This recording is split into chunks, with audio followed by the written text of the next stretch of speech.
Welcome to social post. నమస్తే, నా పేరు డాక్టర్ నాగేంద్ర కుమార్ ఎర్లంకి.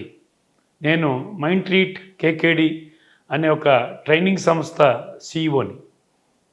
ఇవాళ ముఖ్యంగా ఒక విషయం మీద మాట్లాడుకుందాం. ఏంటంటే ఇది మనం జీవితంలో ఎన్నోసార్లు ఉద్యోగ ప్రయత్నాలు చేస్తూ ఉంటాం. ఆ ప్రయత్నాలు చేస్తూ ఉన్నప్పుడు ఇంటర్వ్యూకి వెళ్ళడం అనేది ఖచ్చితమైన విషయం. ఆ ఇంటర్వ్యూకి వెళ్ళినప్పుడు వాళ్ళు వేసే మొట్టమొదటి ప్రశ్న మనల్ని మీ గురించి చెప్పండి అని, లేదా సెల్ఫ్ ఇంట్రడక్షన్ ఇవ్వమని కానీ, టెల్ అబౌట్ యువర్ సెల్ఫ్ కానీ అని మనం అడుగుతుంటారు. అలాంటప్పుడు చాలామంది నేను చూసిన నా అనుభవంలో ఆ సెల్ఫ్ ఇంట్రడక్షన్ అనేది సరిగ్గా ఇవ్వలేరు.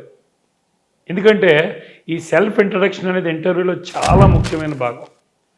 మనం చెప్తూ ఉంటాం, first impression is the best impression అని. అలాగే మీరు సెల్ఫ్ ఇంట్రడక్షన్ ఇచ్చిన దాన్ని బట్టే మిగతా క్వశ్చన్స్ అడగడం కానీ, లేదా మీ గురించి తెలుసుకోవడం కానీ ఇంటర్వ్యూవర్స్ జరుగుతుంది. కాబట్టి మనం సెల్ఫ్ ఇంట్రడక్షన్ చాలా బ్రహ్మాండంగా ఇచ్చినట్టయితే, బాగా ఇచ్చినట్టయితే మనకి చాలా ఉపయోగం ఉంటుంది ఇంటర్వ్యూలో. అక్కడికక్కడే మనకి చాలా కాన్ఫిడెన్స్ కూడా వస్తుంది మనకి. ఆ సెల్ఫ్ ఇంట్రడక్షన్ ఎలా చెప్పాలి? మనం చాలాసార్లు ఇంటర్వ్యూకి వెళ్ళినప్పుడు మనం అప్లికేషన్లో మన పేరు, మన మిగతా డీటెయిల్స్ అన్నీ రాస్తూ ఉంటాం. వరుసగా చదువు దగ్గర నుంచి, మన అనుభవం దగ్గర నుంచి. ఒకవేళ ఫ్రెషర్స్ అయితే కనుక ఏ కాలేజీలో చదివారు, ఏమేమి చదివారు, కోర్సులు, వాటికి సంబంధించినవన్నీ డీటెయిల్స్ ఇస్తూ ఉంటారు. అయితే సెల్ఫ్ ఇంట్రడక్షన్ చెప్పమని అడిగినప్పుడు మనం వెంటనే ఆ మొదటి నుంచి స్టార్ట్ చేసి, నా పేరు సో అండ్ సో దగ్గర నుంచి స్టార్ట్ చేసి అన్నీ చెప్పేదానికి అంత టైం మనకు ఉండదు. ఎందుకంటే సాధారణంగా ఇంటర్వ్యూ చేయటమే మన 5 నుంచి 10 నిమిషాలు చేస్తారు. ఆ 5-10 నిమిషాల్లో మన గురించి మనం ప్రజెంట్ చేసుకోవాలి. మనం ఎంత బాగా ప్రజెంట్ చేసుకుంటే మనకు ఇంటర్వ్యూలో అంత ముందుకెళ్ళే అవకాశం ఉంటుంది. కాబట్టి మనం ఆ సెల్ఫ్ ఇంట్రడక్షన్ అనేది మనం ఒక 2-3 నిమిషాల్లో మన గురించి ఎంత గట్టిగా చెప్పగలిగితే, ఎంత బాగా చెప్పగలిగితే అంత మనకి ముందుకెళ్ళే అవకాశాలు ఎక్కువ ఉంటాయి. మన మీద మనకి కాన్ఫిడెన్స్ కూడా పెరుగుతుంది. ఓకే, ఇప్పుడు ఆ సెల్ఫ్ ఇంట్రడక్షన్లో ఏం చెప్పాలో తెలుసుకుందాం. ముందు మీ పేరు చెప్తారు, ఎలాగూ ఐఎమ్ సో అండ్ సో అని మీ పేరు చెప్తారు. చెప్పిన తర్వాత మీ యొక్క ఎడ్యుకేషన్ క్వాలిఫికేషను, తర్వాత ఇతరత్ర హైలైట్స్ అన్నీ కూడా మీ అప్లికేషన్లో రాసి ఉన్నాయి. అయితే అక్కడ మీరు ఏ క్వాలిఫికేషన్ మీద ఇక్కడికి వచ్చారో, ఆ ఏ కాలేజీ నుంచి వచ్చారో అది చెప్పండి, తప్పలేదు. సపోజ్ మీరు బీటెక్ చదివారు, I'm BTech or bachelor of technology, ఏదైనా సరే మీరు చెప్పినప్పుడు from so and so university అని చెప్పండి. చెప్పిన తర్వాత మీరు చెప్పాల్సింది మీ ఫ్యామిలీ గ్రౌండ్ పూర్తిగా చెప్పక్కర్లేదు. Just have a small family with parents and 2 sisters or 2 siblings, ఏదైనా సరే అలా చెప్పచ్చు. అది అయిపోయింది. ఇంకా దాని గురించి మళ్ళీ మా సిబ్లింగ్స్లో ఫస్ట్ వాడు ఇది చేస్తున్నాడు, రెండో వాడు ఇది చేస్తున్నారు, మా చెల్లి ఇది చేస్తుంది, ఇలాంటివన్నీ వివరాలు అక్కడ చెప్పక్కర్లేదు. అన్లెస్ మన ఇంటర్వ్యూలో ఎవరైనా ప్రత్యేకంగా అడిగితే తప్ప. అది అయిపోయింది, అక్కడితో అది చెప్పేసిన తర్వాత మీరు మీ స్ట్రెంగ్స్ గురించి ఖచ్చితంగా చెప్పాలి. అంటే మీరు ఎందులో బ్రహ్మాండంగా ఉన్నారు, మీకు ఏ సబ్జెక్ట్లో ఒక మంచి నాలెడ్జ్ ఉంది, లేదా మీరు ఏ పనులు అయితే బాగా చేయగలరు. సపోజ్ ఎక్స్పీరియన్స్ ఉన్నవాళ్ళు అయితే అనుకోండి, ఎక్స్పీరియన్స్ ఉన్న వాళ్ళు ఇంటర్వ్యూకి వెళ్ళినట్టయితే ఆ ఎక్స్పీరియన్స్ ఎందులో ఉంది, దాన్ని బట్టి మనం ఏం చేయగలం అనేది మనం చెప్పుకోవాలి. ఈ ఫ్రెషర్స్ అయితే మాత్రం పర్టికులర్గా వాళ్ళు డిగ్రీలో ఏ ప్రాజెక్ట్స్ చేశారు, వాళ్ళ స్ట్రెంగ్త్ ఏంటి, వీక్నెస్ ఏంటి అనేది ఖచ్చితంగా చెప్పాలి. ఆ స్ట్రెంగ్త్ చెప్పినప్పుడు ఏంటంటే మనం ఎందులో అయితే బలంగా ఉన్నామో, ఎందులో అయితే మనకి మంచి నాలెడ్జ్ ఉందో, మనం ఏదైతే చేయగలమో అవి చెప్పాలి. ఒక్కొక్కసారి మనం ఈ స్ట్రెంగ్స్, వీక్నెస్ చెప్పిన తర్వాత మనం హాబీస్ గురించి కూడా చెప్పాలి. మన హాబీస్ ఉన్నాయి, ఆ హాబీస్ చెప్పాలి అంటే జనరల్గా ఏంటి, కొన్ని వివాదం రానివి, అంటే డిస్ప్యూట్ లేకుండా మనం చెప్పగలగాలి. సపోజ్ మనం పేపర్ రీడింగ్ అని సాధారణంగా చెప్పేస్తూ ఉంటారు పిల్లలందరూ కూడా, లేదా బుక్ రీడింగ్ అని చెప్తూ ఉంటారు. ఆ బుక్ రీడింగ్ అని చెప్పినప్పుడు ఖచ్చితంగా అవతల ఇంటర్వ్యూ చేసేవాడు నువ్వు ఈ మధ్యకాలంలో ఏ బుక్ చదివని అడుగుతాడు. ఆ బుక్ మనం చదవకుండా మనం చదవలేదు అని చెప్పడానికి అవకాశం ఉండదు. మనం ఎందుకంటే మనం బుక్ రీడింగ్ అని హాబీ చేసినప్పుడు, చెప్పినప్పుడు ఆ బుక్ మార్కెట్లో బ్రహ్మాండంగా ఎన్నో వేల కాపీలు, లక్షల కాపీలు అమ్ముడైనప్పుడు ఖచ్చితంగా మనం చదివి తీరాలి కదా.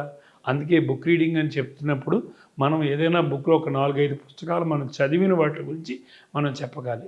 వాళ్ళు అడిగినప్పుడు ఈ పుస్తకం నేను చదవలేదండి, ఇగో ఈ పుస్తకాలు నేను చదివానండి అని చెప్పి మనం ఏవైతే పుస్తకాలు చదివామో వాటి గురించి మనం చెప్పగలిగే పరిస్థితుల్లో మనం ఉండాలి.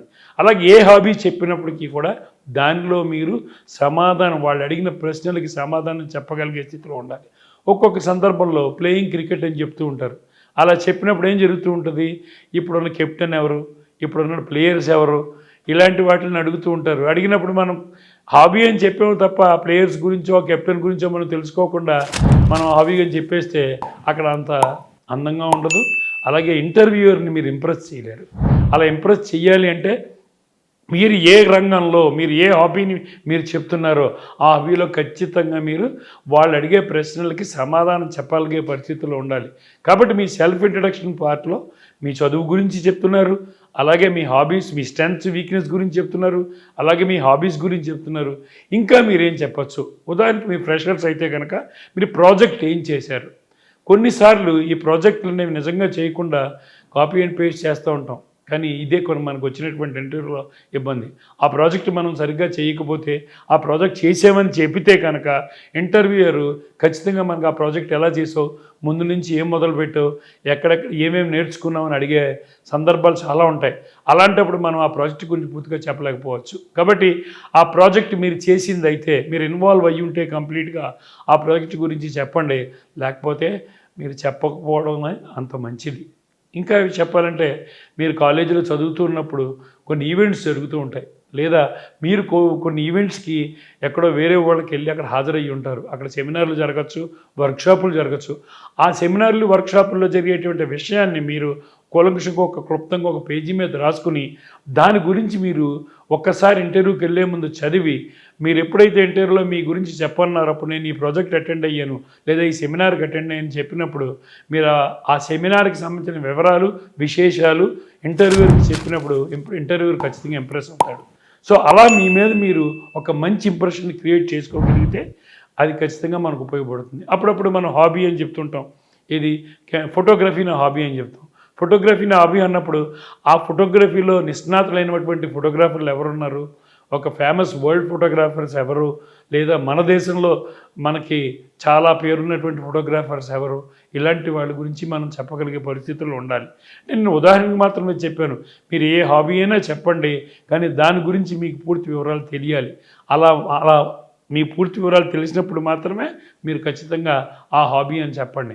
అంతే ఏదో పేరుకి అవతల ఇంటర్వ్యూని ఇంప్రెస్ చేయాలని చెప్పేసి నేను బుక్ రీడింగ్ అనో, లేకపోతే ప్లేయింగ్ వేరే హాకీ అనో, క్రికెట్ అనో చెప్పేసి అది ఆడకుండానో లేదా బుక్ చదవకుండానో మనం చేసినట్టయితే మనకి ఇబ్బందులు ఉంటాయి. కాబట్టి ఈ ఇంట్రడక్షన్ ఇచ్చేటప్పుడే మన మీద మన ఇంప్రెషన్ క్రియేట్ చేసుకోగలిగితే ఇంటర్వ్యూయరు ఖచ్చితంగా ఇంప్రెస్ అవుతాడు. మనం చెప్పే సమాధానాన్ని బట్టి ఇంప్రెస్ అవ్వడం అనేది జరుగుతుంది. అంతేకాకుండా ఇంకో ముఖ్యమైన విషయం ఏంటంటే, మీకు ఏ భాషలో పట్టు ఉంటే, అంటే మీరు ఇంగ్లీష్ బాగా మాట్లాడగలుగుతున్నారు, ఇంగ్లీష్లో చెప్పండి. తెలుగు బాగా మాట్లాడుకుతున్నారు, తప్పు లేదు, వాళ్ళకి I'm comfortable in English, I'm comfortable in Telugu అని చెప్పి ఆ భాషతో మీరు పరిమితం అవ్వండి. అంతే తప్ప వచ్చి రాని భాషతో మీరు ఏదో చెప్పాలనుకుని ప్రయత్నించి తప్పులు చేసి ఇంప్రెషన్ పోగొట్టుకోకండి. ఇలాంటివి మనం సెల్ఫ్ ఇంట్రడక్షన్లో మనం ఫాలో అయినట్టయితే మనం ఇంటర్వ్యూని ఖచ్చితంగా గెలవగలుగుతాం, విజయం సాధించగలుగుతాం. All the best.